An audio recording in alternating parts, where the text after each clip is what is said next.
They tried to evict me from my own lake cabin, without knowing I owned the entire subdivision they stood on. I didn't plan on starting a war that morning, but when the HOA convoy rolled up my gravel drive waving forged maps and an eviction notice, something felt wrong. Real wrong. The deeper I dug, the uglier it got. Fake boundaries, secret permits, and a plan to claim my lake like I'd never been here at all. So I did what any stubborn ranch-raised engineer would do. I followed the paper trail straight to the truth. If you've ever stood your ground against folks who pushed too far, stick around and hit subscribe so you don't miss the next fight for justice out here. Morning on Pine Hollow Lake always carried a kind of quiet that didn't belong to the world anymore. The water barely moved, holding the reflection of the mountains like it was afraid to disturb them. My cabin, old timber, metal roof, porch that creaked in winter, sat right where the land dipped into a pocket of trees. Most days it felt like the whole place breathed with me. That morning, I was standing knee-deep off the dock, easing a trout off my line. The sunlight was soft and gold, not yet harsh enough to sting the water's surface. I cupped the fish in my palms for a moment. Its scales shimmered like polished coin edges. "Easy now," I murmured, lowering it into the lake. It kicked free with a silver streak and vanished into the dark. Just as I straightened, gravel crackled behind me. Too heavy, too purposeful to be a neighbor dropping by.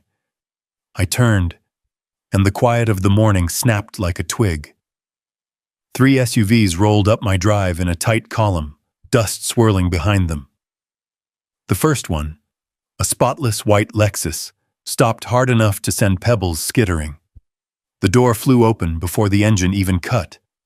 Out stepped Bethany Reed, president of the Pine Hollow Shores HOA, self-appointed tyrant of the lakeshore, and a woman who never once set foot on this side of the property line unless she planned to ruin someone's day.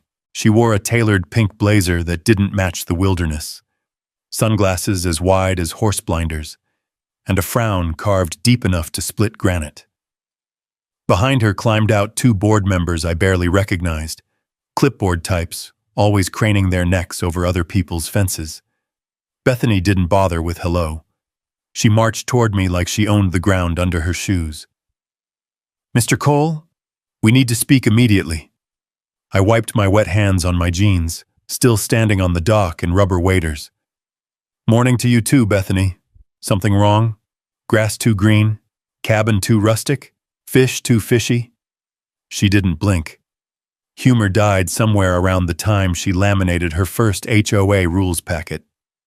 "You are in violation of 14 Pine Hollow Shores community codes." She said it like a judge passing sentence. "Your dock is non-compliant. Your cabin exceeds aesthetic standards. Your shoreline maintenance is visually disruptive, and your trash receptacle color is unacceptable." I stared at her. "Trash receptacle color? And," she added sharply, "you have ignored multiple written notices. This is your final warning before eviction proceedings begin." That pulled me up short. Eviction? From my own cabin?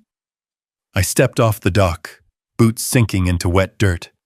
Bethany snapped her fingers, and one of her board members handed her an overstuffed manila packet. She held it out like a sheriff serving a warrant. "You signed the Pine Hollow Shores covenants when you purchased this property, Mr. Cole. You are inside HOA boundaries. You are subject to all regulations, effective immediately. This notice sets your eviction date." I felt irritation rise like heat up my neck. "Bethany, I've owned this land for years. I never signed a covenant. I'm not even in your subdivision." She lifted her chin, confidence dripping like oil. "Our records say otherwise." I took the packet from her, flipping it open with wet fingers.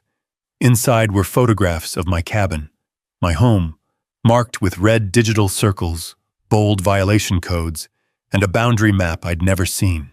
The map looked wrong the second my eyes hit it. Lines too straight. Dates too recent. My property drawn inside a block I knew didn't exist when Curtis sold me the place. But none of that prepared me for the final page. slipped behind all the threats, printed in dark lettering. Eviction date, 10 days from notice. The morning breeze stilled. Even the lake seemed to stop breathing. Bethany crossed her arms, satisfied. You have been officially served. I looked back at the paper, then at her, standing on my gravel, on my land, with her 2 board members lined up like backup singers. My irritation turned into something colder, sharper. Because deep down, even before I understood the how or the why, one thing was already clear. Something about this eviction didn't just feel wrong. It felt impossible. And yet, there it was. 10 days to leave the place I'd poured years into. The cabin Curtis Weller swore could never be touched by an HOA. The place that sat on land older than Pine Hollow Shores ever dreamed of being. I closed the packet slowly, the paper crackling in my grip. Bethany, I said, voice low, you just made a mistake. She smirked, thinking I meant the paperwork. But I wasn't talking about paperwork. I was talking about waking up a man who knew this lake better than any map she could forge. A man who still had the original deed tucked in a leather binder inside the cabin. A deed she had never seen. A deed she should have feared. As I stepped toward the porch, packet in hand, the lake wind picked up, cool and certain. And for the first time that morning, I wasn't thinking about trout or coffee. I was thinking, what exactly did they think they owned? The question followed me up the porch steps like a shadow. My boots thudded against old pine planks worn smooth by years of Wyoming summers and winters. The morning air carried that cool lake smell, wet earth, cold stone, the faint sweetness of pine sap warming in the sun. It should have been peaceful. Instead, every board under my feet felt like it was bracing for impact. Inside, the cabin held its usual quiet, the kind that settles deep into the logs after decades of standing through storms. I set the packet on the kitchen table, the thick paper landing with a slap that echoed off the walls. Sunlight poured through the window, laying warm stripes across the pages like the world was trying to soften their sting. I flipped them open again. 14 violations. 14. I read each one slowly, hoping that somehow the words would shift into something logical. Non-regulation dock. The dock had been here since before I was born. Curtis built it with his father. The beams were old-growth timber you couldn't buy anymore. Unapproved structural expansion. The cabin hadn't changed an inch since the day I moved in. Trash receptacle color non-compliant with subsection 3B. The bin was forest green, the exact color you'd want in the woods. Then, the one that made my jaw lock. Unauthorized occupation of HOA-controlled land. I sat down hard. Nothing in the world had changed between yesterday and today. But suddenly, a group of people in matching polos believed they owned my shoreline, my dock, my cabin, my life. And the more I stared at the boundary map they'd included, the more wrong it felt. The lines looked manufactured.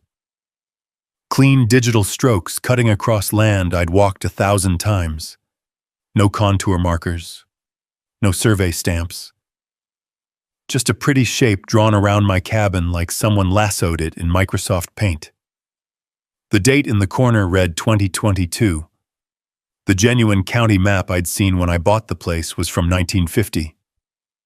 You didn't just update a map like that without paperwork, hearings, legal filings, none of which I had ever seen. I rubbed my forehead, trying to slow the pulse beating there. Bethany's voice replayed in my mind. You signed the covenants. You're inside HOA boundaries. This is your final notice before eviction. A hollow laugh escaped me. Curtis would have spit his coffee if he heard that woman say she owned anything on this side of the pines. He told me once, sitting right on this porch while the sun dipped behind the ridge, "Don't let suits tell you about your own land, Remy. This ground remembers who it belongs to." My gaze drifted to the old wooden drawer beside the stove, the one with the squeaky hinge and the faint smell of cedar dust. The deed lived in there, wrapped in leather, tied with a string, older than any of the people who tried to take my lake. I walked over, opened it, and pulled out the binder. The cover creaked as I untied the string. Inside lay documents yellowed by time, pages typed on a machine whose letters occasionally hit too hard or too soft, land surveys with ink that feathered at the edges, handwritten notes from Curtis's father, meticulous, dated, signed. I flipped to the deed. Parcel origin, 1950. Owner, Samuel Weller transferred to Curtis Weller transferred to Remy Cole. Land. Status, private, unsubdivided, long-term leaseholds attached. Everything crisp, everything legitimate, everything older than the HOA by half a century. And then I remembered Curtis handing it to me on the day I bought the cabin. His hands were shaking with age, but his voice was steady. You take care of this lake, Remy, and don't let anyone sell you a story that doesn't line up with what's on this paper. I set the binder beside the eviction packet. Two worlds sat on my table. The real one, inked by men who built this land with their hands, and the counterfeit one, printed by people who didn't know a dock beam from a dining bench. A low rumble outside broke my focus. Another SUV rolled up the drive. I stepped onto the porch expecting Bethany again, but it was only the mail carrier.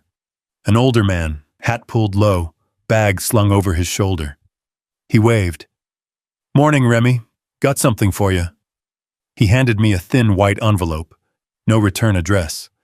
Only to Resident Pine Hollow Shores. What's this? I asked.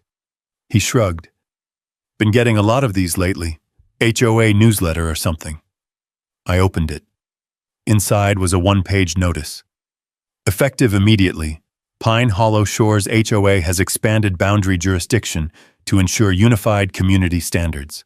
All adjacent lakefront properties are hereby subject to oversight. Signed, Bethany Reed, President. My stomach tightened. They weren't just pushing paperwork. They were expanding borders, redrawing lines, acting like they had power no one ever gave them. But the worst part came at the bottom. Failure to comply will result in removal by community enforcement. Community enforcement, not law enforcement, not state enforcement, not federal authority. Just neighbors with clipboards and inflated egos who believed they could police a man off land he legally owned. I felt a pulse of heat travel up my spine. This wasn't just overreach. It was a takeover attempt. The quiet lake morning was long gone. The air felt heavier now, thicker, like a storm gathering behind the ridge. The breeze stirred the porch railing, making the old wood groan. Something was coming, and it wasn't the afternoon wind. I gathered the eviction packet, the fake map, the boundary notice, and the old leather deed. I pressed them together until my knuckles turned white. Then I said it out loud, letting the words settle into the cabin walls. If they think they own this land, they have no idea what they're stepping into. I grabbed my truck keys off the hook.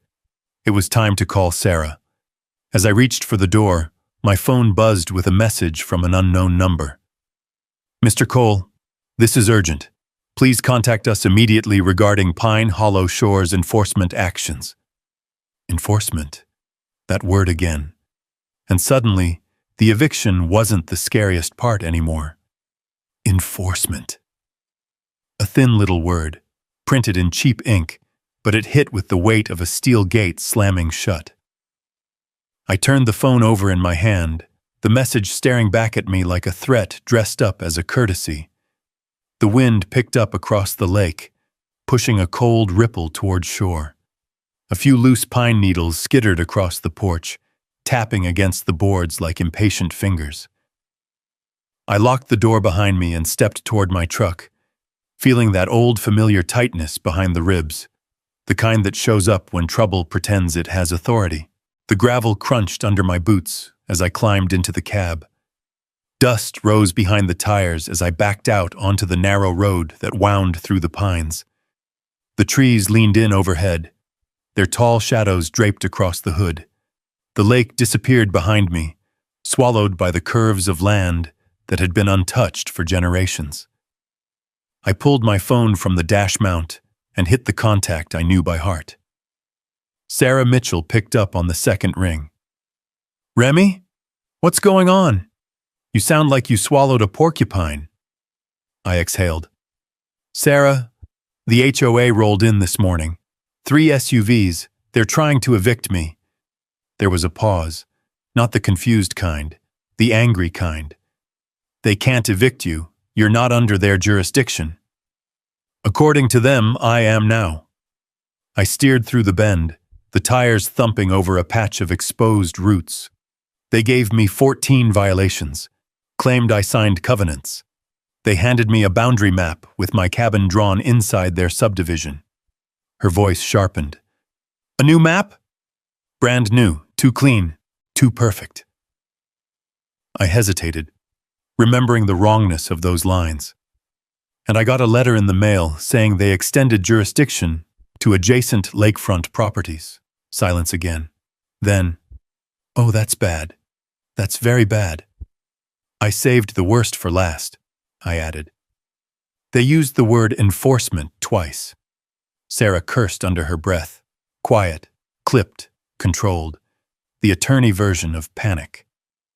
"Remy, listen carefully," she said. "This is not normal HOA behavior. Expanding jurisdiction without a vote? That's illegal. Evicting someone outside their boundaries? Also illegal. Redrawing maps without county approval? That's fraud." I kept driving, the forest thinning as I approached the ridge. "It gets worse, I see. The map contradicts the deed. Curtis's father never subdivided the land." I checked. Another sharp inhale from her side. "Pull over, now." I eased the truck onto a dirt turnout overlooking a wide valley. The wind out here carried the smell of sagebrush and the distant hint of rain. I turned off the engine. The silence felt like a held breath. "Okay," I said. "I'm pulled over." "Remy," she said slowly, "if the Weller family never subdivided and your deed includes leasehold rights beyond the cabin footprint, the HOA may be sitting on land they don't legally own." I stared straight ahead at the open valley. "Say that again." "You might own the entire tract beneath Pine Hollow shores."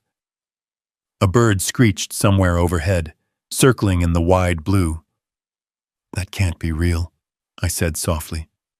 "It's rare," she replied, "but not impossible, especially in older ranching areas. If Curtis's father leased the lots instead of subdividing them, and those leases never expired, you bought all of it when you bought the cabin."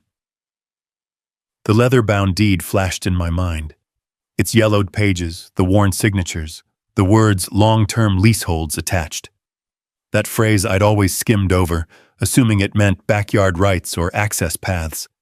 I never imagined it could be something bigger. "You need to bring me every document you have," Sarah said. "The deed, surveys, any letters from the HOA. I need to look at all of it." "I'm on my way," I said. "Good. And Remy," her voice softened, but only barely, "don't talk to them again without me. Not until we know exactly what they've stepped into." I hung up and sat there for a moment, staring out through the windshield.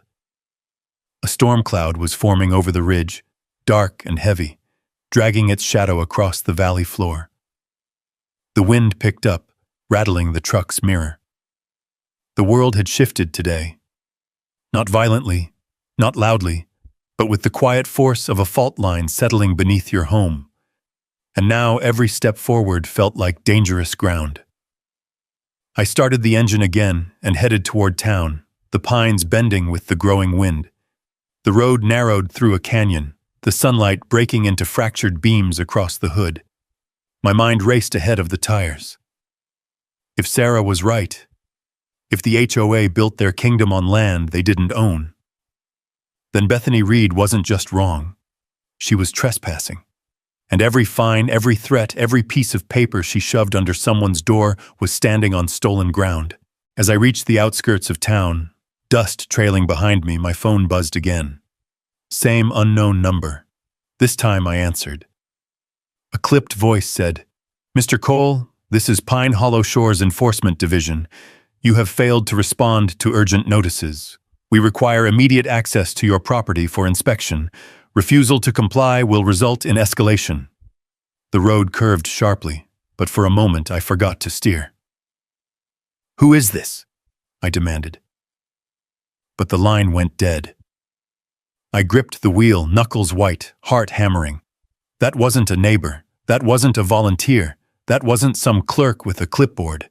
That was someone pretending they had authority on land they had never owned. And suddenly, the boundary dispute wasn't just a mistake or a power grab. It felt like the first warning shot of something much bigger.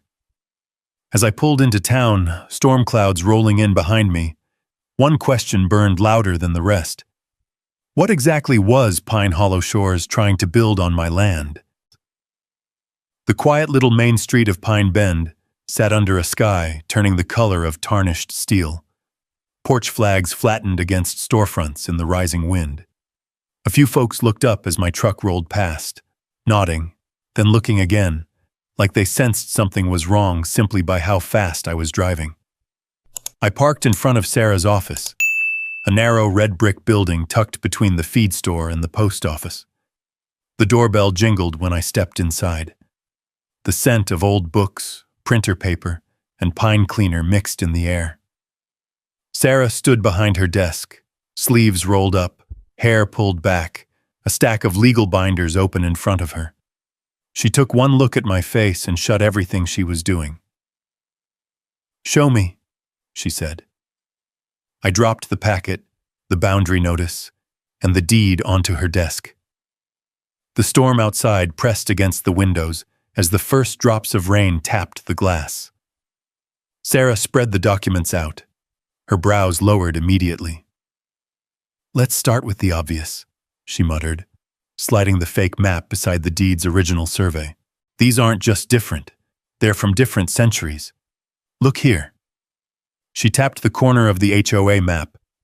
Digital formatting, vector lines, modern typeface. If this were officially filed, I'd know about it. So would the county. She held up the deed. This, on the other hand, is as legitimate as it gets. Survey markers, original plat signatures, county clerk stamps. She pointed at the margin. Filed 1950, updated 1968, updated again in 89. All consistent, all legal. I leaned over the desk. "You're saying the HOA faked an entire subdivision boundary?" She didn't answer right away. She picked up the HOA map again, holding it toward the lamp, eyes narrowing. "Look at the shading. No elevation contours, no hydrology marks, no zoning codes, no initials from independent verification. This isn't a map, Remy. It's a piece of graphic design pretending to be one." My jaw tightened. "And they tried to evict me with it." Her jaw tightened too. "That's not just overreach. That's fraud." The storm cracked outside, lightning flashing across the ceiling. Thunder rolled a second later, rattling the office windows. The fluorescent lights flickered. Sarah dropped into her chair, rubbing her temples. "This is bigger than I thought." I sank into the seat across from her. "Tell me." She pulled another binder toward her. A county record registry. She flipped through pages of property deeds and zoning notes, fingers moving fast. "The Weller land was never subdivided," she said. "Look here. Leasehold assignments. That means the early residents didn't buy the lots. They leased them from the Weller Ranch. When leases expire, the land reverts to the holder of the original title. You." I stared at the pages. "So the HOA has been operating on land it doesn't own." She shut the binder hard. They have no authority to enforce anything on Pine Hollow shores unless you give them jurisdiction. And you haven't. A knock on the office door made us both look up. Marcus Hale stepped in, uniform dusty, hat pushed back like he'd run from his patrol truck. "Sarah? Remy?" He nodded once. His face was grim. "I figured I'd find you two together." "What's wrong?" I asked, though the weight in my stomach already knew. Marcus shut the door behind him. "Got a call this morning. The HOA filed for an emergency eviction hearing with the county judge. They're claiming you're a safety hazard and a non-compliant occupant of HOA-controlled land. They want you removed within 72 hours. Something cold slid through me. "They're escalating?" "Oh, they're not just escalating." Marcus crossed his arms. "Word around the sheriff's office is Bethany's been planning something involving the lake. Some kind of development push." Sarah shot up from her chair. "Development?" Marcus nodded. "Heard her talking in the diner last week. Something about an opportunity and shoreline optimization." I felt heat crawl up the back of my neck. Optimization. That's the kind of word you use when you want to tear something down. Sarah grabbed the fake map again. "Remy, what if this isn't just about your cabin? What if this is about the lakefront, about claiming control so they can build whatever they want?" Marcus lowered his voice.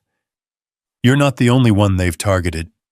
A few folks came to me complaining about fines, strange warnings, threats to remove their docks, mostly older residents." My grip tightened on the armrest. "They're trying to take the whole shoreline. And if they get away with it," Sarah said quietly, "your land becomes their development." Lightning flashed again, throwing stark shadows across the office. Sarah exhaled sharply. "We need to get ahead of this. You need to bring me every scrap of paperwork, every letter, every photo, and Remy," she pointed at the fake map, "this needs to go before a judge." Marcus stepped closer. "And you're not going back to the cabin alone tonight. If they sent an enforcement message, someone's stirring trouble." I nodded slowly. The reality of it settled over me like a heavy coat. My quiet lake life wasn't quiet anymore, and the storm pounding the windows felt like an echo of what was coming. Sarah packed the documents into a thick file. "We file a motion first thing in the morning. Fraudulent boundaries, illegal jurisdiction. We'll challenge everything." "And if they show up before then?" I asked. Marcus adjusted his duty belt. "Then they'll run into me." Thunder boomed again, louder this time, like a warning shot across the valley. Sarah met my eyes. "Remy, this isn't a misunderstanding. This is an organized land grab." I swallowed hard. The storm outside lashed against the glass, but inside everything was suddenly sharper, clearer. The eviction wasn't the fight. The boundary wasn't the fight. The real battle was something much bigger. And as I gathered the papers and followed Marcus into the rain-soaked evening, one truth settled into my bones. They thought they could take my lake, but they had no idea what they'd awakened. By sunrise the next morning, the storm had blown off toward the mountains, leaving behind a cold stillness that felt heavier than the rain. The air smelled of wet pine and iron-rich dirt. A thin mist sat over Pine Hollow Lake like it didn't want to let go of the night. I barely slept. Every creak of the cabin, every groan of timber in the wind made me sit upright, half expecting to see headlights crawling up the gravel again. At 7 sharp, Sarah pulled into my drive in her silver Tacoma. She stepped out with a travel mug steaming in one hand and a thick binder tucked under her arm. My documents, her notes, all the ammunition we had. Marcus followed in his cruiser, parking nose first like he expected trouble. "Ready?" Sarah asked. "As I'll ever be." We drove in silence toward the county courthouse. The road wound between dark pines dripping with last night's rain. The tires hissed on wet asphalt. The rising sun cast pale light through the branches, turning everything a muted gold. But the closer we got to town, the thicker my thoughts became, every mile tightening like a rope being pulled from both ends. When we pulled into the courthouse lot, I saw them immediately. 3 HOA SUVs, parked crooked, engines still warm, and Bethany Reed standing at the top of the courthouse steps like she was posing for a magazine about terrible people. Pink blazer freshly pressed, hair sculpted, face tight with the smugness of someone who believes she's already won. Beside her, Jake Mercer, HOA treasurer, nervous, eyes darting. Paula Ridge, HOA secretary, holding a clipboard like a shield, and 2 others I didn't recognize but instantly disliked. As soon as I stepped out of the truck, Bethany turned to her entourage and whispered something. They all looked down at me like I was a trespassing animal, wandering somewhere I didn't belong. Sarah leaned toward me. Whatever happens inside, keep your calm. Let them talk first. Trust me. We walked up the steps. Bethany blocked the door. "Mr. Cole," she said, smiling just enough to show teeth. "I hope you brought an overnight bag. You may not be going home today." "Bethany," I replied, "if you spent half as much energy checking facts as you do issuing threats, you wouldn't be here." Her smile faltered. She stepped aside, letting us pass only because the bailiff opened the door from inside. The courtroom was cold, the kind that sinks into your bones. Wooden benches, high ceilings, a faint echo with every footstep. Judge Ramirez sat already in her seat, mid-50s, sharp eyes, the kind of person who smelled lies before they were spoken. She shuffled some papers as we took our places. "Calling the matter of Pine Hollow Shores HOA versus Mr. Remy Cole," she announced. "Arguments regarding emergency eviction." Bethany stood immediately, as if she'd been rehearsing all night. "Your Honor," she began, "this is a clear case of a resident refusing to comply with community standards. 14 violations, ignoring written notices, unsafe modifications to a shared shoreline, non-compliant dock construction, unauthorized structures," Sarah whispered to me. "Let her bury herself." Bethany continued her monologue, pacing like she owned the courtroom. "This resident," she motioned toward me, "poses a threat to the uniform appearance and safety of Pine Hollow Shores. Our board unanimously voted for eviction due to his refusal to follow the covenants he signed when entering our community." I didn't move, didn't blink, but my jaw tightened. She flipped open a 3-ring binder full of glossy photos. My cabin, my dock, my trash bin, even a close-up shot of the porch boards where a knot in the wood had darkened from sun and rain. "Furthermore," she said, "our recently updated boundary map clearly places Mr. Cole's cabin within HOA jurisdiction. Exhibit G." She held up the fake map like it was gospel. A murmur ran through the room. It felt like the air thickened. Bethany wasn't done. "One more point, Your Honor," she said with a smug tilt of her chin. "We have reason to believe he is harboring unregulated wildlife attractants on his property." She nodded toward the photo of my fishing gear. The judge raised an eyebrow. "He fishes on a lake." Bethany gulped. "Yes. Well, that too is prohibited by community vote. The lake must remain pristine." Judge Ramirez tapped her pen twice, her version of irritation. "Thank you, Ms. Reed," the judge said flatly. "You may sit." Bethany sat with the victory smirk of someone who believed the gavel was already halfway down. Then the judge turned her gaze to Sarah. "Ms. Mitchell," she said. "Your response?" Sarah rose slowly, smoothing the binder in front of her like she was straightening the feathers of a hawk about to strike. "Your Honor," she began calmly, "my client is not only innocent of every allegation, he is not, nor has he ever been, under the jurisdiction of the Pine Hollow Shores HOA." A ripple of surprise moved through the room. Sarah continued, voice steady, cutting.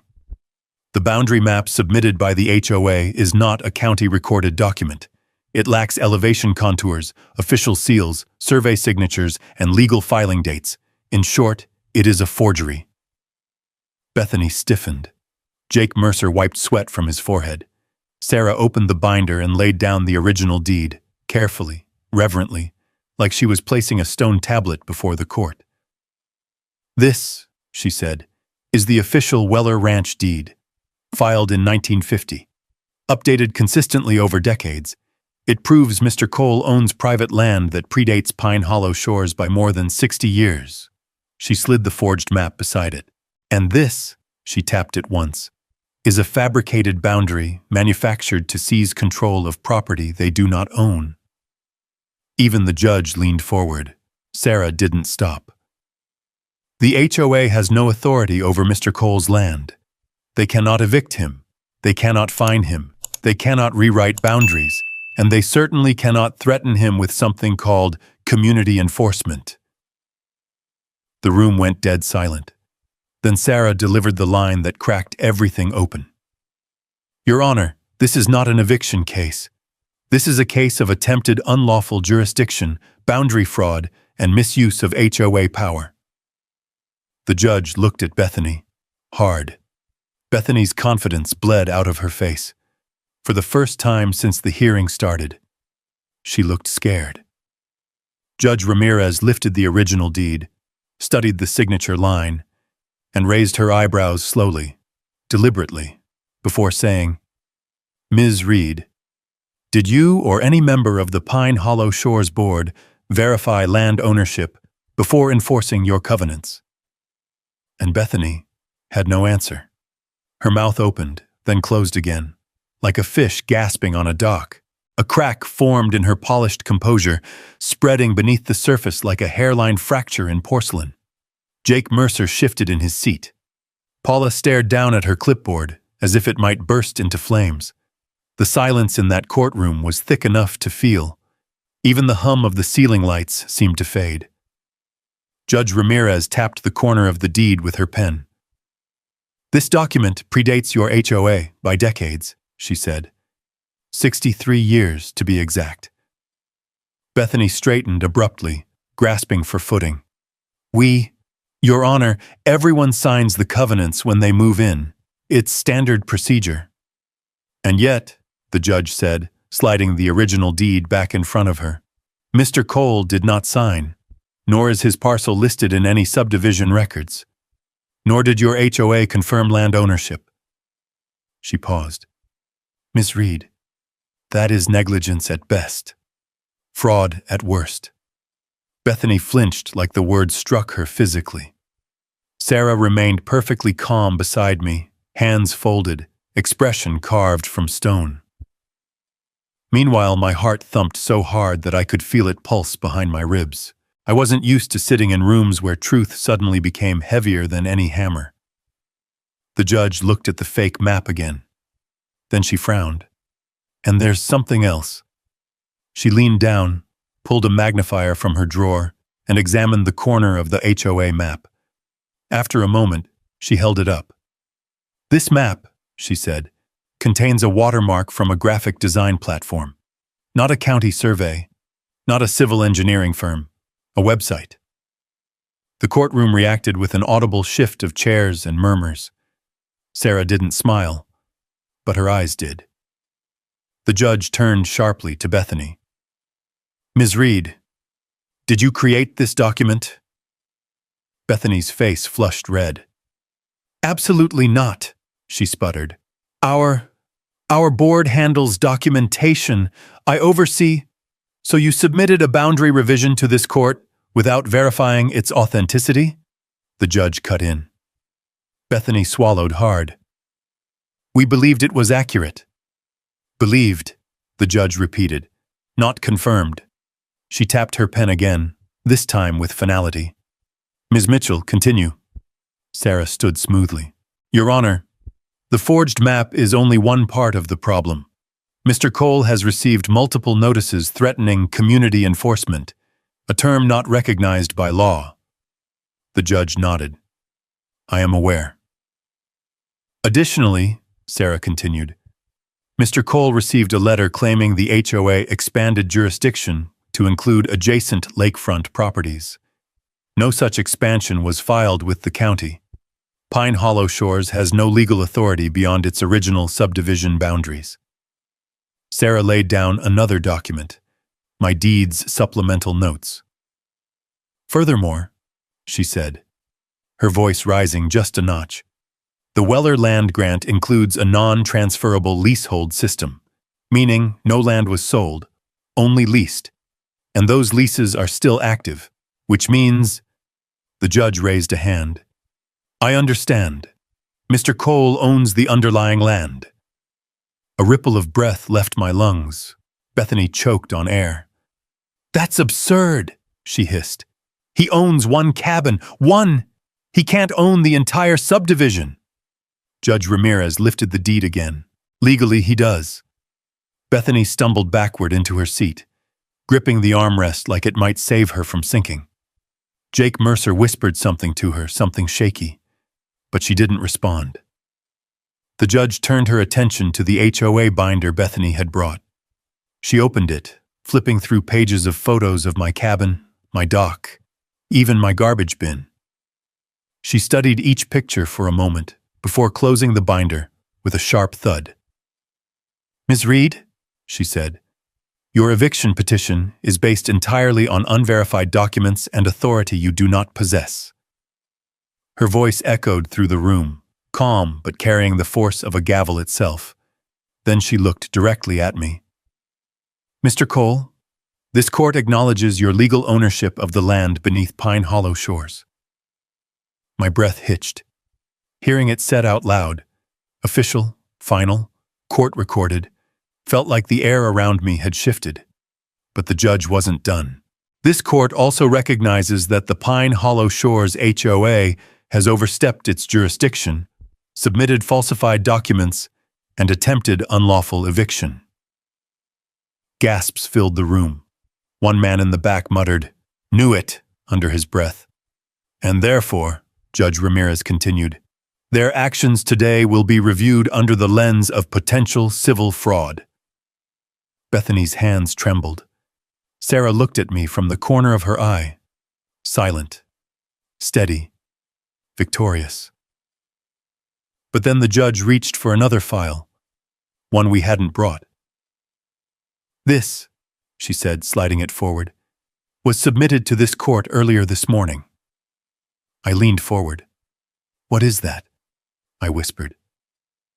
Something very concerning, the judge said. She opened the file and revealed a printed copy of a permit request, a development permit, large print header, HOA letterhead, signed by Bethany Reed. I felt my stomach drop. Sarah stiffened beside me. Judge Ramirez cleared her throat. According to this document, the Pine Hollow Shores HOA is seeking approval to build a private marina along Pine Hollow Lake. The courtroom erupted. The judge raised her voice. Order! Bethany tried to stand, but stumbled instead. Your Honor, I didn't submit that. But Judge Ramirez wasn't looking at her.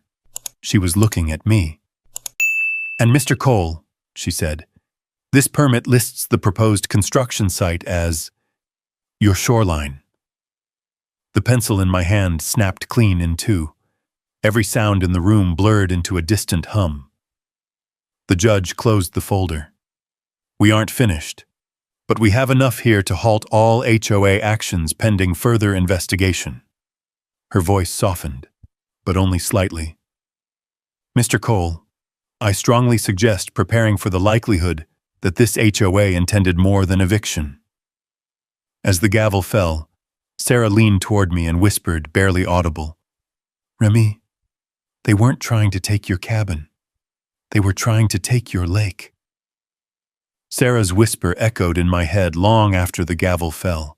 The courtroom emptied around us, voices rising like uneasy waves as people filed through the double doors. Some stared at me with wide-eyed surprise. Some nodded in quiet support. But most wore the same expression, the look of folks who suddenly realized they'd been living under the thumb of something much darker than an HOA with a clipboard complex. I stayed seated for a long moment, elbows on my knees, the remnants of the snapped pencil still in my fist. The wood dug into my palm, grounding me. The storm outside had passed, but inside me, a new one was coming to life. Sarah placed the marina permit in front of me. Look at the bottom. I scanned the page. The words blurred for a second before tightening into a razor. Authorized access. Pine Hollow Shores, HOA. Parcel status, vacant development. Land property IDs, 12-4117, 12-418, 12-419. Parcel 12-417 was mine. The cabin, the dock, the land my father's ashes were scattered on. And the other two? I knew those numbers. They belonged to the Thompsons, a retired couple who'd lived on the lake longer than anyone, and to Earl Dawson, a Vietnam vet who didn't deserve one more fight in his life. My chest tightened. They were going to bulldoze all three. Sarah nodded grimly. Build a private marina. Probably charge access fees. Maybe even sell slips. Do you see the budget projection line? I looked. Projected annual revenue, 1.8 ohm. My stomach dropped. They weren't enforcing rules, I said. They were clearing obstacles. And you, Sarah said, were the biggest obstacle of all. Before I could answer, a shadow fell over the table. It was the judge. She'd come down from the bench, robe still draped across her shoulders, but she'd dropped her stern expression. Her voice was quieter now, almost human. Mr. Cole, she said, there's more. She slid another document onto the table. County seal, permit archive, stamped 6 months earlier. This was filed by the HOA before any of your alleged violations, she said. It claims the lots were already cleared for development. I frowned, but they weren't. That's the problem. The signatures and approvals were forged. Sarah's eyes sharpened like broken glass. Bethany signed them. The judge nodded. There will be a criminal investigation. The air inside that room thickened, as if even the walls were listening. Prepare yourself, the judge said softly. This is not going to be a simple civil matter anymore. She left us with that weight. Marcus appeared in the doorway next, hat in hand, expression darkened with anger he usually kept buried. You saw it? He asked. We saw it, Sarah replied. Marcus rubbed his jaw. Remy, if these permits went through, they were days away from putting survey stakes into your shoreline. I stood, gripping the permit so tightly the edges curled. Not anymore. We walked out of the courthouse into blinding sunlight. The clouds had parted, but the wind remained sharp. The courthouse steps felt steep, like the world had changed between the top and bottom of each one. As we reached the last step, a voice rang out. Hey, Remy! It was Earl. His steel-gray beard and worn flannel jacket made him look like he'd just stepped off a hunting trail. I heard what happened, he said. Bethany came by my place last week, waving papers around. Said I had unauthorized shoreline clutter, my canoe. He shook his head. Said she'd have it removed if I didn't cooperate. My stomach twisted. Earl, you were on the permit list. His eyes narrowed. I figured. She's had a hungry look about my place since last fall. Sarah stepped in.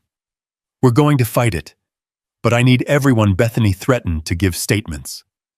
Earl slapped my shoulder. You just tell me where to sign. As folks gathered around us, neighbors, weekend fishermen, retirees, the courthouse doors swung open behind us. Bethany emerged, flanked by her attorney and her board cronies. Her face had lost its color. Her steps were faster, clipped, brittle. Every person she passed took a step back from her, not out of fear, but disgust. She tried to keep her head high, but the papers in her hands shook. Jake Mercer trailed behind, wide-eyed and pale. Paula clutched her clipboard, like she needed it to stay upright. When Bethany reached the parking lot, Marcus called out to her. "Ms. Reed." She froze. "This isn't over," she snapped without turning around. "No," Marcus said. "It's just beginning." Her shoulders tensed. She fumbled for her keys. The SUV door slammed so hard the sound echoed across the lot. She sped away without another word. The dust she kicked up drifted across the parking lot like smoke after a fire. Back at my cabin that evening, the lake was calm again. Too calm. Not a ripple disturbed the surface except for the occasional insect skimming across. I stood on the dock, looking at the mountains mirrored in the water. A loon called from somewhere across the lake. A lonely, echoing sound. Behind me, the old cabin door creaked. Sarah stepped onto the porch. "You okay?" she asked. "No," I said honestly, "but I'm ready." She came down the steps. "Tomorrow, we'll gather every document, every neighbor's testimony. Then we file. Fraud, embezzlement, unauthorized land seizure." Her tone hardened. "And we force the county to freeze every HOA action." I nodded slowly. The wind stirred the lake grass along the edge, making it rustle like whispers in the dark. "Remy," Sarah said quietly, "they planned to erase your cabin." I looked down at the dock boards beneath my boots, weathered, cracked, familiar. My father stood here once. Curtis stood here many times. The lake had watched both of them grow old. "They won't erase anything," I said. "Not while I'm alive." The sun dipped lower, casting long shadows across the water. The first stars blinked through the thinning clouds, and somewhere in the distance an engine hummed along the far side of the lake. Slow, uncertain. A vehicle watching, or waiting. I didn't move. Neither did Sarah. But in that silence, the line between peace and danger felt thinner than it ever had. The engine revved once, deliberately, and then the headlights snapped on, aimed straight across the lake, at my cabin. The beams stretched long across the dark water, pale ribbons slicing through the mist. The lake held them like a still mirror, reflecting the glare right back at us. Sarah stepped closer to my shoulder, the boards creaking beneath her boots. "Remy," she murmured, "that's not a neighbor." "No," I said, jaw tightening. "That's someone checking how far they can push." For a long moment, nothing moved. Just the engine humming low, the headlights carved like a warning. Then, slowly, the SUV backed up the gravel, turned, and disappeared into the trees, its taillights blinking like a predator slipping back into the brush. The night swallowed the sound. The lake went quiet again. Sarah exhaled. "We need to act fast tomorrow." "Tomorrow," I said, "we start pulling back the curtain." Morning came with the smell of damp earth and a sharp breeze carrying the cold bite of the mountains. Sunlight flickered between the pines as the wind bent their tops like bowing silhouettes. I brewed coffee on the old propane stove while Sarah spread our documents across the table. Around 9, a truck engine rumbled in my drive. Then another. Then another. By the time I stepped onto the porch, 7 vehicles lined the gravel. Rusted pickups, old Subarus, and Earl's dented Chevy. Neighbors climbed out, some with folders, some with envelopes, some with years' worth of frustration written across their faces. Earl approached first, holding a thick binder and a thermos of what I hoped wasn't his homemade whiskey. "You ready?" he asked. I nodded. More than ready.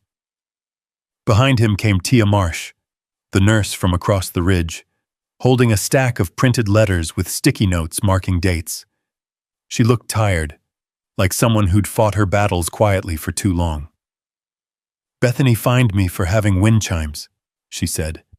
"Said they violated auditory standards. I haven't slept right since." Next came Rena, a single mom whose boy liked to draw chalk dinosaurs on the sidewalk. Her hands trembled as she held out a folder. She called it graffiti, threatened legal action. And then there was George, carrying a spreadsheet printed on paper so thin the ink bled through. "My dues went up 3 times last year," he said. "No vote. No explanation."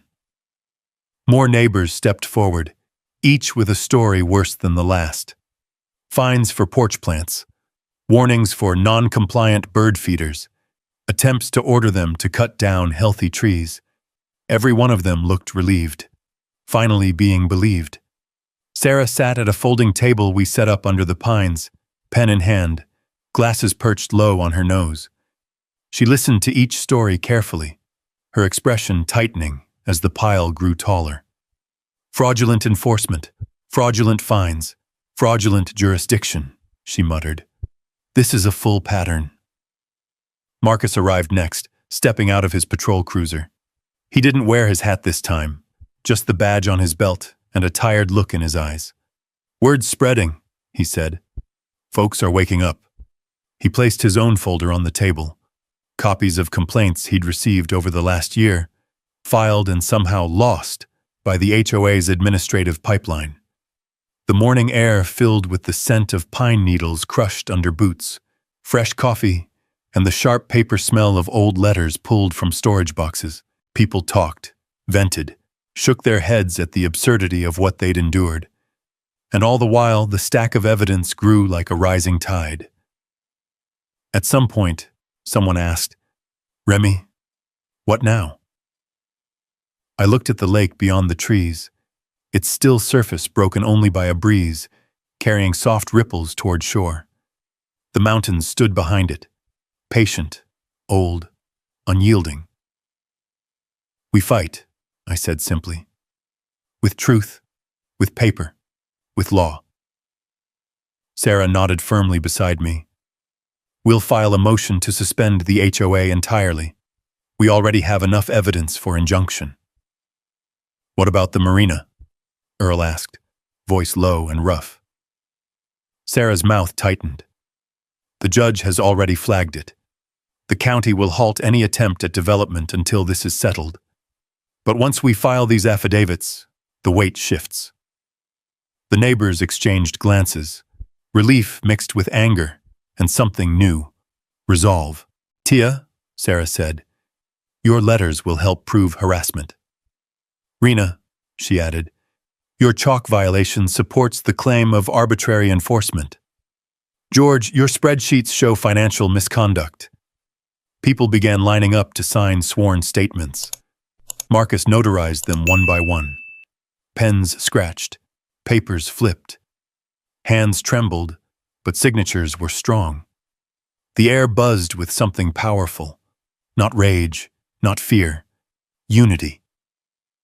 For the first time in years, Pine Hollow Shores wasn't bowing to Bethany Reed. It was standing taller. By early afternoon, we had 23 affidavits, clear, documented, time-stamped.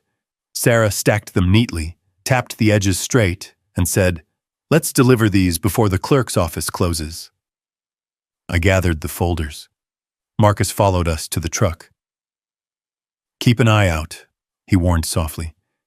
"If Bethany knows you're gathering signatures, she might try something." "She already did," I said.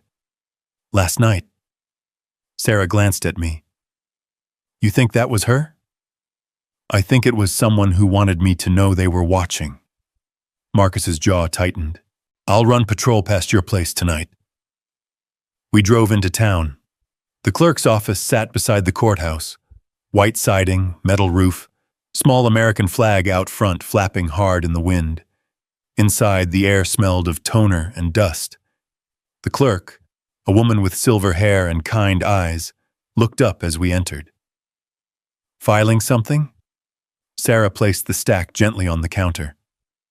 "A motion for emergency injunction against Pine Hollow Shores HOA," she said. "And 23 resident affidavits documenting fraudulent fines, forged documents, and unauthorized governance." The clerk's eyebrows rose. "Oh my." She stamped the stack with a heavy thud. "Consider it filed." The sound felt like a hammer sealing something important shut. That evening, Back at the cabin, neighbors lingered on the porch, sharing stories long buried. Someone brought a pot of chili. Someone else brought cornbread. Earl passed around mugs of what turned out to be coffee laced with a hint of something that sure wasn't creamer. The air, which had been tight with fear just a day before, eased into something warmer, lighter hope. But as the last folks trickled back to their homes, the shadows lengthened. The wind off the lake grew colder, and a single question gnawed at the back of my mind. Would the HOA go quiet now that we'd pushed back? Or would they get desperate? As the night settled in, I stepped out onto the porch alone. The lake was dark, the stars reflected in its still surface. No engines, no headlights, no watchers. But peace didn't settle in my chest. Not yet. Because sometime after midnight, the trail camera by my dock clicked, motion detected, and a blurred figure appeared on the screen, walking the shoreline. Chapter 9. The Fall of Pine Hollow Shores. Because sometime after midnight, the trail camera by my dock clicked, motion detected, and a blurred figure appeared on the screen, walking the shoreline. The notification buzzed on my phone. The screen glowed in the dark cabin, casting long shadows across the wooden walls. I sat up slowly, listening. Only the wind moved outside, brushing through the pine needles like a whisper too close to the window. I tapped the video. There it was, grainy night vision green, a person in a dark jacket hood up walking the edge of my property with something in their hand. A clipboard. Flashlight. Maybe both. The figure moved slow, pausing at the dock, peering under the beams as if measuring something. Not a burglar. Not a lost hiker. Someone checking the shoreline. Bethany, I muttered under my breath. Or someone she sent. A second frame captured the figure kneeling, shining a light under the dock planks, like they were looking for weak points. Then the camera caught something that made my blood run cold. A glint of metal. Survey stakes.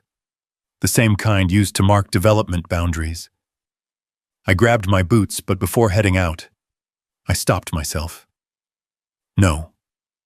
Not like this. Not alone. Not without making sure the law was watching. I forwarded the clip to Marcus and Sarah, then sat at the table waiting for dawn. The minutes stretched long. The lake outside faded from black to silver as the first hint of sunrise cut across the water. By the time I stepped onto the porch, frost clung to the railing. Footprints tracked near the dock, fresh, heading toward the tree line. Whoever had been there wasn't hiding their trail. They were confident. Too confident. A blue sheriff's cruiser rolled into the drive. Marcus stepped out, jaw set, eyes sharp. "You armed?" he asked. "With a cup of bad coffee and 6 hours of no sleep," I said. "Does that count?" He didn't smile. "Show me the camera." We walked down to the dock. The boards groaned under our weight. Mist lifted off the lake in soft curls, turning the whole scene into something between real and dream. Marcus knelt, studying the fresh ground. "Someone was definitely here," he said. "And those impressions." He pointed to 3 faint circles in the mud, tripod legs, survey equipment. A cold knot twisted in my gut. They were mapping the shoreline. "Yep." Marcus stood, brushing his hands off, which is illegal given the injunction we just filed. Sarah arrived next, dressed in a wool coat, binder tucked under one arm. She looked at the footprints, her expression tightening. "That settles it," she said. "They're desperate, and when people get desperate, they get sloppy." The 3 of us stood there, looking out over the quiet water. The lake mirrored the morning sky, pale and cold. But beneath the stillness, something volatile churned, like the lake itself knew what was coming. "We need to move now," Sarah said, "before they make another play." The second hearing was scheduled for noon. By the time we reached the courthouse, the parking lot was full. Residents stood outside in clusters. Muted voices, anxious glances, the weight of months or years of being pushed around pressing into their shoulders. Some carried folders, some carried coffee, some carried nothing but hope.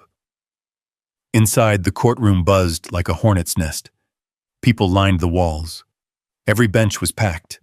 Even the hallway outside was full. Bethany arrived 10 minutes late. She entered wearing a navy blazer, hair tied tight, a new lawyer in tow, a man who looked like he advertised on interstate billboards, all gelled hair and shiny cufflinks. Behind her were the remaining HOA board members, pale and jumpy, like they knew what was coming. The judge stepped in and the room fell silent.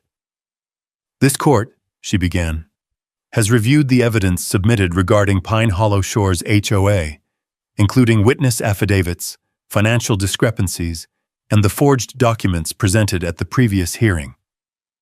She paused, letting the weight settle. "The fraudulent permit applications alone warrant referral to the district attorney." A wave of whispers swept through the room. "Order," the judge said, tapping her gavel once. She turned to Bethany and her attorney. "Do you have anything to say in your client's defense?" The attorney stood, smoothed his tie, and coughed. "Your Honor, given the mounting evidence, we respectfully request a continue." "Denied," the judge cut in. "This court is ruling today." Bethany's face drained of all color. "Effective immediately," the judge continued, "the Pine Hollow Shores HOA is suspended from all operations pending a full audit." A gasp rippled through the benches. A murmur of relief followed, soft but unmistakable. A few folks wiped their eyes. Paula sank onto her bench, hands trembling as she covered her face. Jake Mercer leaned forward, elbows on his knees, staring at the floor like it might swallow him. Bethany stood. "This is a miscarriage of—" "Sit," the judge commanded. She sat. "And furthermore," the judge added, "a temporary receiver will be appointed to manage community matters until a lawful governing body can be elected." She looked toward me then, straight, steady, not unkind. "And Mr. Cole," she said, "as the legal landholder of the tract beneath Pine Hollow Shores, you are reinstated as custodian of the land agreements. You may proceed to reestablish terms as you see fit." It hit me hard, not as power but as weight, responsibility, history, and the truth Curtis had once told me: this land remembers who owns it. "And finally," the judge said, lifting her gavel, "charges will proceed regarding fraudulent governance, falsified documents, and attempted unlawful seizure of private property." Her gaze locked on Bethany. "Ms. Reed, please stand." Bethany rose, hands tightening on the bench. A bailiff stepped forward. This is—" Bethany sputtered, voice cracking. But the bailiff took her by the arm. Her new lawyer stepped away like he wanted nothing to do with her. The room watched in stunned silence as the Queen of Pine Hollow Shores, the woman who once strutted through the neighborhood handing out fines like confetti, was escorted toward the side door. Her steps faltered. Her voice broke. Her eyes were wide, frantic. It was over. Truly over. The gavel fell with a final, echoing strike. Outside the courthouse, as neighbors gathered around me in gratitude, a deputy approached with a sealed envelope, urgent, county-stamped, and said, "Mr. Cole, you're going to want to read this. It concerns the HOA's development plans, and it's worse than we thought." The crowd thinned just enough for me to take a step back. The envelope was thick, stiff, edges sharp like it held something that wasn't meant to see daylight. I tore it open right there on the courthouse steps, the Wyoming wind tugging at the paperwork like it wanted to read it too. Inside was a copy of an application, the kind that had no business being filed without landowner consent. The heading read, "Proposal for Lakefront Redevelopment, Phase 1. My heart dropped as I scanned the text. They weren't just planning a marina. They weren't just planning boat slips. They had submitted plans for a 3-phase development, private docks, a lakeside event center, and, buried halfway down the second page, a request for exclusive water access rights. Exclusive, meaning no resident, no visitor, no fisherman could touch the water without paying them. They planned to take the lake itself. I felt my stomach tighten, but before I could say a word, Sarah stepped beside me and plucked the papers gently from my hand. Her eyes narrowed as she read, jaw tightening, breath steadying. This, she whispered, wasn't just HOA greed. This was a land grab worth millions. Marcus cursed under his breath. And they were going to use you as the first domino. Neighbors around us started asking questions, anxious voices mixing with the courthouse chatter. What is it? What were they trying to do? Is it over? I held up a hand, not to silence them, but to steady myself. It's a map, I said, a map of what they wanted this place to become. Sarah folded the papers carefully, almost solemnly, and tucked them back into the envelope. Remy, she said quietly, this closes the story in court, but it doesn't close it at home. We've still got cleanup. The cleanup didn't happen overnight. It didn't even happen over a week. It took the better part of a month for Pine Hollow Shores to settle into something resembling peace. But that month changed everything. The court-appointed receiver, Lena Morrison, showed up 2 days after the hearing. She was all business. Utility vest, boots dusty from years spent walking construction sites, clipboard that clicked when she wrote. She changed the locks on the HOA center before noon. By evening, she'd frozen every HOA-controlled account. The following morning, she posted a notice. Temporary governance suspended. Structural audit underway. Folks read the sign as if it were scripture. And at the same time, neighbors came out of their houses like the place had been frozen in time and was finally thawing. Tia brought a folder full of fines that had never existed in any bylaw. Rena brought photos of her kids' chalk drawings that had been labeled graffiti. George brought a spreadsheet showing dues increases with no votes. Others brought memories, years of frustration, stories they'd never had the courage to share while Bethany held the reins. Marcus helped them draft statements. Sarah scanned every piece of evidence. And I sat at a wooden table in my cabin with a growing mountain of paperwork that told a story older and deeper than I'd realized. The story of power twisting itself into knots. The story of a community that had been quiet too long. The story of a lake that had been waiting. One night, Lena stopped by the cabin with a USB drive. This has everything the state needs, she said. Financial crimes, forged documents, election fraud, and this. She placed a sheet in front of me. It was the board's internal vote log, except it wasn't. The signatures were copied, printed, pasted. Some were exact duplicates. It wasn't governance. It was theater. They never expected anyone to call their bluff, she said. But you did. I didn't speak. I just nodded and handed her a cup of coffee. A week later, Francesca Bloom, Bethany Reed, whatever name she used, was arrested trying to leave the state under a different identity. Her suitcase was full of cash she'd siphoned off HOA accounts. The community watched the news release together in the general store. Nobody cheered. Nobody gloated. They just exhaled, like someone had been pressing a hand against their chest for years and finally let go. The new council formed slowly, carefully. No power to fine, no power to control. Just neighbors talking to neighbors, deciding how to handle shared spaces. I went to the first meeting, but I didn't sit at the head of anything. I stood in the back with my arms crossed, listening, watching, feeling the room breathe again. Sarah looked over at me once and gave the smallest nod. You did good, it said. Afterward, Earl walked up with a dusty notebook tucked under his arm. Got an idea, he said. We clean up that trail down by the creek. The one nobody's used since the 90s. I grinned. I'll bring the chainsaw. He tapped his hat. It's good to see you stick around. Most folks would have sold the place after what you went through. Most folks, I said, don't own the land their neighbors live on. He smirked at that. Fair enough. Days later, a letter arrived. Official seal, county stamped, crisp as the mountain air.